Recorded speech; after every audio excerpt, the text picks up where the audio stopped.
In the next few moments that we have together, I want to discuss a topic that's been on my heart a lot lately, and perhaps on yours too. I know some words about that were mentioned this morning by one of my good colleagues, Mike Pence, when he talked about decline in America. And the concept that has been coming to me over the last few weeks is that the joy of being an American is that we get to choose. We get to choose our destiny. Whether it's decline or whether it's greatness, it's in our hands to make the choice. And there was a pivotal article that was written last October, and perhaps you read it. It was by Charles Krauthammer. He's a genius, Charles Krauthammer. You love him too. We love Charles Krauthammer. It was published in the Weekly Standard in October. You can Google it. The article will come up from the Weekly Standard. It's called Decline as a Choice. And Krauthammer made a very prescient point. He said that decline is not a condition for America. It is not our inevitable trajectory. It's a choice.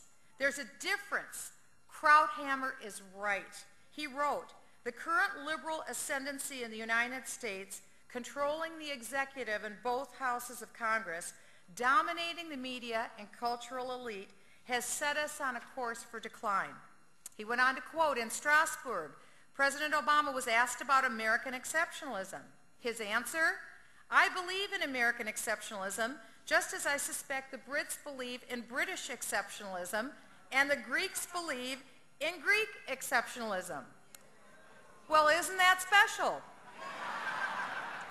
I guess if everyone's exceptional, then no one's exceptional. Krauthammer went on to say that the president went on to indict America for arrogance, for dismissiveness, for divisiveness toward Europe, for maltreatment of natives, for torture, for Hiroshima, for Guantanamo Bay, for unilateralism, and for insufficient respect for the Muslim world. Well, I think we're all going to need a self-esteem course or two after that litany, and we can't blame anyone for feeling despondent in the midst of all that. Decline can happen quickly, even to a great nation. It's a sobering thought. I want to take you to July of 2009. An economist from Arizona State University wrote in an article on the front page of the Washington Times newspaper. And he said that since the inception of Bailout Nation, which occurred in September of 2008, the federal government has taken ownership or control of 30% of the private economy. Now consider that prior to the inception of Bailout Nation, 100% of the private economy was private. Banks, insurance companies, AIG, America's largest insurance company, Freddie Fannie, the secondary mortgage buyers, Chrysler, GM, the student loan industry, every bit was taken over by the government, and with no exit strategy for getting out, and with no limits on further government infusions of cash into these entities.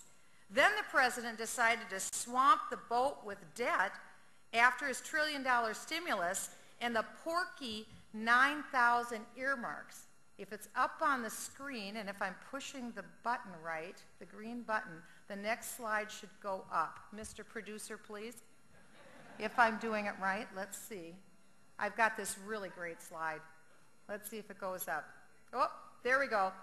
That's a chart. Those are the rosy figures that was issued by the Office of Management and Budget. Those are the figures that the president issues on the debt in his budget. If you look from left to right, we begin with the debt incurred during the Carter era, then the debt during the Reagan era, then the debt during George Herbert Walker Bush, the Clinton era. You can see where Republicans took over Congress when we have surpluses under President Bill Clinton, then under George W. Bush when we were in deficit, and then you look at the rosy case scenario under President Obama.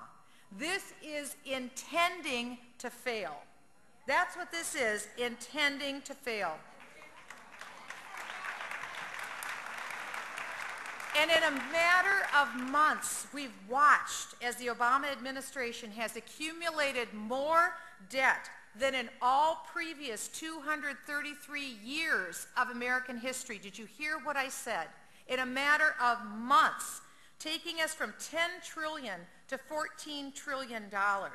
40% level of increase in debt accumulation. Think of it this way, $4 trillion. If you took $4 trillion bills, stacked them tightly on top of one another, you would have to go to a pillar 268 miles up into the atmosphere to finally reach $4 trillion. Or think of it this way, in terms of time. If you took 4 trillion seconds, that would equal 128,000 years.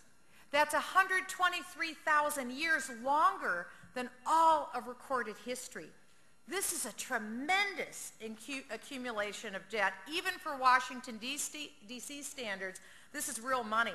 And if that wasn't historic enough, the President, Speaker Pelosi, Leader Reid continued to push and are continuing to push to take over another 18% of the American private economy with the job-killing government takeover of health care, and another 8% of the private economy they want to take over or control with the cap and trade, which is the taking over by the federal government of the energy industry. Imagine the federal government owning or controlling 56% of the private economy in less than 2 years' time.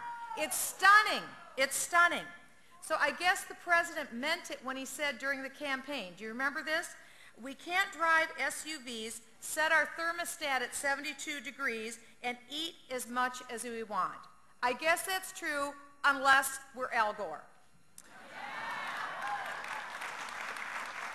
The director of Congressional Budget Office, his name is Douglas Elmendorf. He warned us that the economy is on an unsustainable path. We hear that a lot lately, don't we? It's on an unsustainable path. He said, and I quote, "The fundamental disconnect has to be addressed to avoid serious long-term damage to the economy and the well-being of the population."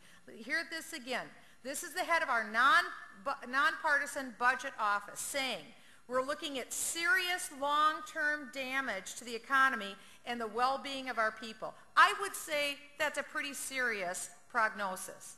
But then we really have to sober up, because what we need to do is realize that the only people with the power to change this very bad diagnosis is President Obama, Speaker Pelosi, and Harry Reid. I wonder what the odds are in Vegas for that happening. I wonder.